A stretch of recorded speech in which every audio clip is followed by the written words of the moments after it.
और दोस्तों एक नहीं दो नहीं बल्कि बड़ी लंबी लिस्ट है इन पॉलिटिकल पार्टीज की और नेताओं की जिन्होंने इस चैलेंज को स्वीकार किया। लेकिन एक सवाल अब मेरे मन में उठ रहा है। मेरे मन में भी कई सवाल उठे थे जब मैंने ये वीडियो देखा था। जब मैंने ध्रुव राठी का महाराष्ट्र इलेक्शन पर ये वीडियो देखा था तब मेरे मन में भी कई सवाल उठे थे जो आज ध्रुव राठी के मन में उठ रहे हैं, और उन्हीं सवालों को मैंने अपने इस वीडियो में उठाया था। जब मैंने ये वीडियो अपलोड किया तब इस वीडियो में मेरे एक सब्सक्राइबर की भावनाएं आहत हो गई और उन्होंने ये कमेंट किया। उन्होंने बताया कि आपके इस वीडियो में किसी भी बात का कोई लॉजिक नहीं बनता। दूसरा, उन्होंने ये बताया कि आपका वीडियो व्हाट्सएप यूनिवर्सिटी से इंस्पायर्ड है, आपको व्हाट्सएप यूनिवर्सिटी से बचना चाहिए। तीसरा, उन्होंने ये बताया कि आपने जो ये वीडियो बनाया है ये प्रोपेगेंडा वीडियो है। दोस्तों, आज का ये वीडियो मैं मेरे उन सब्सक्राइबर को ही डेडिकेट करूंगा जिन्होंने ये कमेंट किए हैं, और उन सब्सक्राइबर का हम नाम नहीं लेंगे, उनको हम सर जी करके बुलाएंगे। तो इस वीडियो में मैं सर जी से ये रिक्वेस्ट करूंगा कि इस वीडियो को आप पूरा देखिएगा, क्योंकि हो सकता है पिछला वाला वीडियो जो कि 22 मिनट लंबा था और वो भी विदाउट हाई लेवल एडिटिंग के, तो हो सकता है कि वो वीडियो आपके लिए देखना थोड़ा मुश्किल रहा हो और आप उन सवालों तक पहुंचे ही ना हो जो सवाल मैंने उस वीडियो में उठाए थे। इसलिए इस वीडियो में मैं बहुत शॉर्ट में उन सवालों को दोबारा उठा रहा हूँ। आप इन सवालों को दोबारा देखिए और फिर बताइए कि आपको इस बात में कोई लॉजिक लगता है या नहीं लगता है। मेरा पहला सवाल था पब्लिक इंटरेस्ट के बारे में, कि पब्लिक क्या वाकई में बदलाव चाहती है या पब्लिक सिर्फ ध्रुव राठी के वीडियो में इंटरेस्टेड है जो कि हाई लेवल एडिटिंग वाले होते हैं। अगर पब्लिक को वाकई में बदलाव चाहिए होता तो इस तरह के कई ऐसे चैनल हैं जो इस तरह की वीडियो बनाते हैं, सोशल इशू पर बात करते हैं, लेकिन उन चैनल्स पर कोई व्यूज नहीं आते। तो क्यों व्यूज नहीं आते? अब हो सकता है यहाँ पर कुछ लोग कहेंगे कि उनके सब्सक्राइबर कम होंगे इसलिए व्यूज कम आते होंगे, ध्रुव राठी के सब्सक्राइबर ज्यादा है इसलिए व्यूज ज्यादा आते हैं। ऐसा नहीं है। 50-50 लाख सब्सक्राइबर लेके बैठे हुए लोग, लेकिन फिर भी उनके वीडियोस पर 15,000, 20,000, 50,000, बहुत से बहुत 1 लाख व्यू आ जाते हैं। अब जो छोटे यूट्यूबर्स हैं जिनके 1,50,000 सब्सक्राइबर है, उनके व्यूज के बारे में तो बात ही ना करें, उनके तो व्यूज ही नहीं आते। कई ऐसे पत्रकार हैं जो जनता की आवाज उठाते हैं, जनता के मुद्दों पर बात करते हैं।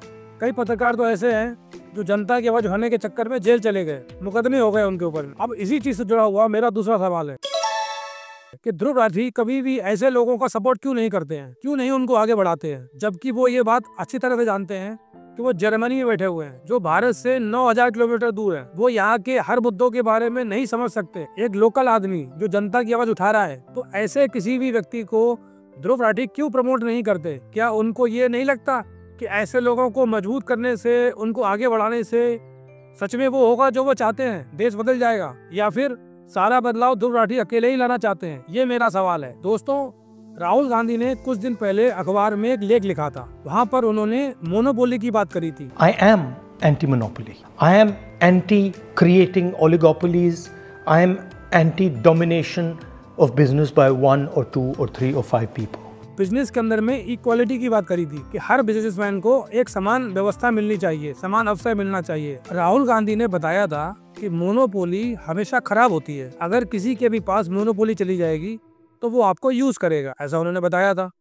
और मैं उनकी इस बात से 100% एग्री हूँ। लेकिन ये मोनोपोली कौन क्रिएट करता है? जनता क्रिएट करती है। जनता उसे मौका देती है कि वो मोनोपोली बने। कैसे? आप समझिए। जनता को देखनी है हाई लेवल एडिटिंग की वीडियो, चाहे किसी भी तरह की वीडियो हो, लेकिन उसको हाई लेवल एडिटिंग देखनी है। अब दोस्तों, ध्रुव राठी जिस तरह की वीडियो बनाते हैं, उस वीडियो की एडिटिंग का खर्चा 35-40 हजार रुपए से लेकर के 50-60 हजार रुपए के बीच में बैठता है। अब हाई लेवल एडिटिंग करने के लिए हर व्यक्ति तो 50,000 खर्च कर नहीं सकता। जिसके चैनल पर कम सब्सक्राइबर हैं वो कैसे इतने पैसे खर्च करेगा? वो तो नहीं कर सकता है। लेकिन उसको बात करनी है जनता के मुद्दों की, वो बना रहा है वीडियो। लेकिन जनता को देखनी है हाई लेवल एडिटिंग वाली वीडियो जो मिलेगी उसको ध्रुव राठी के पास। आज ध्रुव राठी 50,000 खर्च करके वीडियो बनाते हैं, कल वो 1 लाख खर्च करके वीडियो बनाएंगे, क्योंकि इनके पास उतना सब्सक्राइबर बेस है, वो उतने पैसे कमा रहे हैं, उनके उतने व्यूज आते हैं। तो जो मोनोपोली आज उनके पास है कल उससे डबल होने वाली है। तो किसने दी है मोनोपोली ध्रुव राठी को? जनता ने दी ना। मेरा सवाल उसी जनता से इस मोनोपोली पर है। किसी के भी हाथ में अगर आपने मोनोपोली दी है, वो एक दिन आपको इस्तेमाल करेगा ही।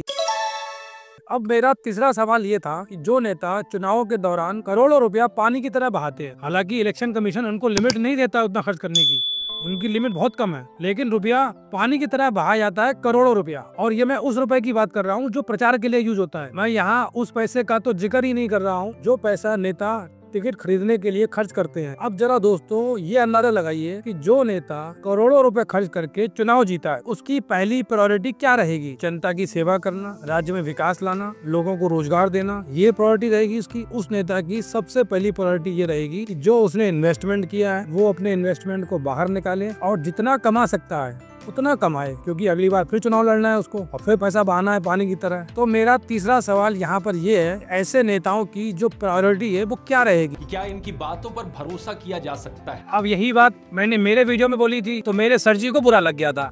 क्या ये लोग अगर चुनाव जीतते हैं तो जीतने के बाद मुकर तो नहीं जाएंगे? अब दोस्तों यही था मेरा चौथा सवाल कि अगर कोई नेता झूठे वादे करके ध्रुव राठी के चैलेंज को एक्सेप्ट कर लेता है और वो चुनाव भी जीत जाता है और उसके बाद वो धोखा देता है, तो ध्रुव राठी अपने सब्सक्राइबर को क्या जवाब देंगे? अब दोस्तों यहाँ पर मेरा पांचवा सवाल ये था कि ध्रुव राठी ने महाराष्ट्र की सभी 6 पार्टियों को इनवाइट किया था कि आप आओ मेरे मिशन से जुड़ो। अगर उनका चैलेंज बीजेपी एक्सेप्ट कर लेती तो क्या ध्रुव राठी बीजेपी पर भरोसा करके उसको प्रमोट करते? पहला सवाल। नहीं करते तो क्यों नहीं करते? दूसरा सवाल। और अगर ध्रुव राठी बीजेपी को प्रमोट करते तो जो ध्रुव राठी को फॉलो करते हैं, जो ध्रुव राठी को सब्सक्राइब करके रखे हुए हैं, ज्यादातर उनमें से बीजेपी के विरोधी हैं। अगर आप वो सब्सक्राइबर हो तो आप उस वक्त क्या करते, क्या कहते? मैं ये जानना चाहता हूँ। ध्रुव राठी ने अपने वीडियो में कहा था कि हम ऐसे नेताओं को कंडीशनल सपोर्ट करेंगे, लेकिन उन्होंने अपने उस वीडियो के अंदर में किसी भी कंडीशन का जिक्र नहीं किया था, जबकि चुनाव में सिर्फ 4-5 दिन रह गए हैं। 5 दिन के बाद तो खेला खत्म हो जाएगा, उसके बाद आप कोई भी कंडीशन बताओ, क्या मतलब उस बात से? इसीलिए मैंने उस वीडियो को एक इलेक्शन कैंपेनिंग वीडियो बोला था, क्योंकि उन्होंने उस वीडियो के अंदर में अपनी किसी कंडीशन का कोई जिक्र नहीं किया था। अब दोस्तों यहाँ पर आता है मेरा 7वां सवाल। ध्रुव राठी ने महाराष्ट्र की सभी 6 पार्टियों को अपना चैलेंज दिया था। एक ग्रुप जो कांग्रेस के साथ है, जिसमें उद्धव ठाकरे की शिवसेना है और शरद पवार की एनसीपी है। दूसरा ग्रुप बीजेपी के साथ है, उनके पास एकनाथ शिंदे की शिवसेना है और अजित पवार की एनसीपी है। इतना कंफ्यूजन शायद और किसी स्टेट में होगा ही नहीं कि दोनों तरफ दोनों पार्टियां एक दूसरे के अपोजिट में है। शिवसेना इधर भी है, इधर भी है, एनसीपी इधर भी है, इधर भी है, लेकिन कुल मिलाकर के 2 गुट हैं। अगर दोनों गुट ध्रुव राठी के इस चैलेंज को एक्सेप्ट कर लेते तो ध्रुव राठी के पास ऐसा कौन सा मीटर है जिस मीटर से वो ये नापते कि ये पार्टी सही बोल रही है, ये पार्टी झूठ बोल रही है, तो इस पार्टी का सपोर्ट करना, और वो अपने सब्सक्राइबर को कहते कि भाई इस पार्टी का सपोर्ट करो। मैं ये जानना चाहता हूँ ध्रुव राठी से। बीजेपी, एकनाथ शिंदे की शिंदे सेना और अजित पवार की एनसीपी ने इस पर कोई रिस्पॉन्स नहीं दिया। उन्होंने क्यों रिस्पॉन्स नहीं दिया? क्योंकि उनके पास चुनाव जीतने का इससे बढ़िया मॉडल है। देखिए वीडियो में दिख रहे नेता विनोद तावड़े बताए जा रहे हैं, जो कि बीजेपी के नेता हैं, और ऐसा बताया जा रहा है कि ये चुनाव से पहले नोट बांटकर जनता से वोट खरीद रहे थे। अब पता नहीं इस वीडियो में कितनी सच्चाई है, लेकिन बताया यही जा रहा है। मैं इनके नेताओं से पूछना चाहूंगा कि मैंने क्या गलत बात करी? वो जो बातें अपने वीडियो में बता रहे हैं, एक बात भी गलत नहीं है, ना एक भी बात को काटा जा सकता है, लेकिन जो वो सोल्यूशन बता रहे हैं और जो तरीका वो बता रहे हैं, उस तरीके से सिर्फ और सिर्फ उनका फायदा हो रहा है। अब सर जी ने लिखा कि आपने ये प्रोपेगेंडा वीडियो बनाया है, और अभी जो मैंने क्लिप चलाई थी ये मेरे उस वीडियो की क्लिप थी, जहाँ पर मैं ध्रुव राठी की कही हुई हर बात को एग्री कर रहा हूँ। तो फिर ये प्रोपेगेंडा कैसे हुआ? आपको शायद पता नहीं है कि प्रोपेगेंडा वीडियो किसको बोलते हैं। प्रोपेगेंडा वीडियो के अंदर में छोटी छोटी क्लिप उठा करके, जिनका मतलब कुछ और होता है, और उन क्लिप को यूज करके उनका अलग मतलब बताया जाए, उसको बोलते हैं प्रोपेगेंडा वीडियो। देखना है आपको, ये रहा सैंपल। मेरे पास कोई गाड़ी नहीं है, मैं कोई गाड़ी ओन नहीं करता। इनफैक्ट मैं गाड़ियों के सख्त खिलाफ हूँ। कोई भगवान, कोई अल्लाह, कोई गॉड एग्जिस्ट नहीं करता। सर जी ये वो क्लिप हैं जिनको यूज करके कोई भी स्टोरी बनाई जा सकती है, कुछ भी बात का बदंगल बनाया जा सकता है, जबकि असलियत में वो ये बात जो कह रहे हैं, अगर उनकी पूरी बात को सुना जाए तो उस बात का मतलब कुछ और निकलेगा। तो सर जी इसको बोलते हैं प्रोपेगेंडा वीडियो। मेरे ख्याल से अब आपको समझ में आ गया होगा। अब महायुति अलायंस ने चैलेंज स्वीकार नहीं किया तो इनसे क्या ही कहूं, लेकिन महाविकास अघाड़ी अलायंस से मैं एक आश्वासन चाहता हूं। क्या आपको ये नहीं लगता कि सबसे पहले इन नेताओं से वो आश्वासन मांगना चाहिए कि जिस आइडियोलॉजी को देख करके जनता ने इनको वोट दिया, ये कसम खाएं कि चुनाव जीतने के बाद पूरे 5 साल उसी आइडियोलॉजी के साथ, उसी पार्टी के साथ रहेंगे, ये पार्टी नहीं बदलेंगे? क्या इन नेताओं से यह आश्वासन नहीं लेना चाहिए? यहाँ तो वो जनता का सगा नहीं है जिस जनता ने उसको वोट दिया है, और ये हमने महाराष्ट्र में ढंग से देखा है। अब जरा ये सोच के देखिए कि जिस शिवसेना के वोटर ने या जिस एनसीपी के वोटर ने इन लोगों को वोट दिया था बीजेपी के अगेंस्ट, जाहिर सी बात है कि वो बीजेपी को नहीं चाहता होगा, तब उसने वोट दिया होगा एनसीपी को या शिवसेना को। लेकिन इन लोगों ने क्या किया? ये पार्टी तोड़ करके बीजेपी में शामिल हो गए। इससे बड़ा धोखा वोटर के साथ और क्या हो सकता है? अगर ये नेता अपने वोटर के ही सगे नहीं होंगे, जिस वोटर से वोट लेकर के ये जीते हैं, तो ये नेता कैसे उस वोटर की बात करेंगे, कैसे विकास की बात करेंगे, कैसे रोजगार की बात करेंगे? क्या ध्रुव राठी अपने सब्सक्राइबर को ये गारंटी दे सकते हैं कि जिस पार्टी, जिस नेता को वो प्रमोट करेंगे, उस विचारधारा को छोड़कर दल बदलू नहीं बनेगी, दूसरी पार्टी में शामिल नहीं होगी? क्या ध्रुव राठी ये गारंटी दे सकते हैं? नहीं दे सकते हैं। दरअसल क्या है दोस्तों कि हम लोगों की जो याददाश्त है ना, वो बहुत कमजोर है। हम लोग बहुत जल्दी सब कुछ भूल जाते हैं। क्या उद्धव ठाकरे ने कभी सोचा था एकनाथ शिंदे जी उनकी पार्टी को तोड़ करके भारतीय जनता पार्टी में मिल जाएंगे? क्या कभी शरद पवार ने ऐसा सोचा था उनका अपना भतीजा उनकी ही पार्टी को तोड़कर बीजेपी में मिल जाएगा? कभी नहीं सोचा होगा। तो ये कौन थे? ये दोनों सबसे करीबी लोग थे। तो क्या ध्रुव राठी अपने सब्सक्राइबर को ये गारंटी दे सकते हैं कि वो जिस पार्टी को प्रमोट करेंगे, उस पार्टी का कोई भी नेता 5 साल से पहले अपना दल नहीं बदलेगा, अपने वोटर को धोखा नहीं देगा? किसानों में पैसे बांट दो, औरतों को पैसे बांट दो, बेरोजगारों को, छात्रों को पैसे दे दो, क्या हो रहा है ये सब?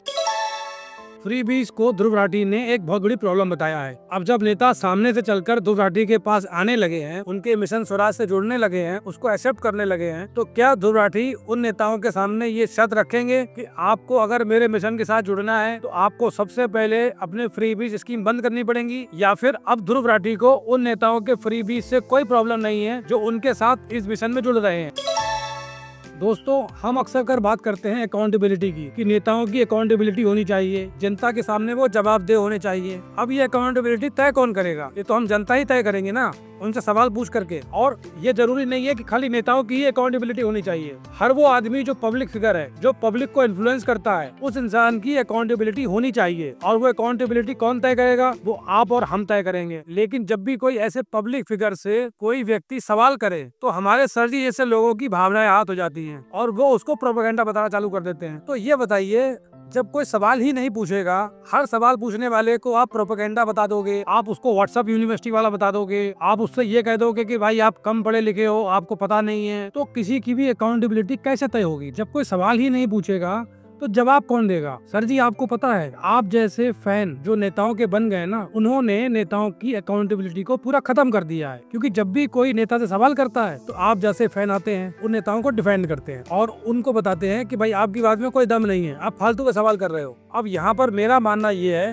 कि हर वो इंसान जो पब्लिक फिगर है, वो चाहे नेता हो, चाहे वो एक्टर हो, चाहे वो सेलिब्रिटी हो, चाहे वो यूट्यूबर हो, अगर उसका एक इन्फ्लुएंस है तो उसकी एक अकाउंटेबिलिटी होनी चाहिए। और उसकी अकाउंटेबिलिटी हम और आप मिलकर तय करेंगे, कोई ऊपर से नहीं आएंगे लोग। तो अगर आप जवाबदेही तय करेंगे तो आपको जवाब मिलेगा, लेकिन अगर आप जवाबदेही तय नहीं करेंगे तो फिर आप किसी भी जवाब के लिए प्रतीक्षा ना करें। इस वीडियो में इतना ही। नमस्कार।